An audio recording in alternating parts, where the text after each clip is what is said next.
Tired of VLOOKUP errors? Watch this. I type orange here and instantly get its price. See that? No limits, no errors. Let's build this in under a minute. Start by typing the formula in Excel. Equals. Index. Open parenthesis. Select the range B2 to B5. Comma. Match. Open parenthesis. Orange in quotes. Comma. Select range A2 to A5. Comma. 0. 2 close parenthesis. Press enter. Instantly returns the price $2.50. Later in the video, we'll explain how this works. Instead of orange, let's look for banana. On our existing formula, change orange by clicking on orange in the formula and updating it to banana. Price updates automatically. VLOOKUP can't search left, but index match can. We're going to find the price from column A. We do this by swapping the index lookup range with a match lookup range for this example. Equals. Index.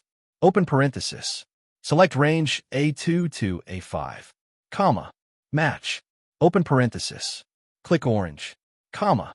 Select range B2 to B5. Comma. 0. Double close parenthesis. What if the product doesn't exist? This formula will display a not found message. Equals. If error. Open parenthesis.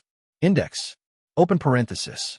Select range A2 to A5. Comma. Match. Open parenthesis. Click cell B2.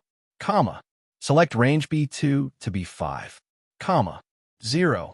Double close parenthesis. Comma. Not found in quotes. Close parenthesis. We can see this in action by changing B2, orange lookup, in our formula to B3. See how it returns the price if the fruit is in the list, but not found if it does not exist. Breakdown of index match. Match returns the row number of orange or A2. Index returns the value. Index is able to retrieve the value because it has the row number 1 and a range to retrieve the price from B2 to B5. Try this right now with our downloadable file in the video description below. Leave a comment if it worked, and if you want more Excel tutorials, hit that subscribe button.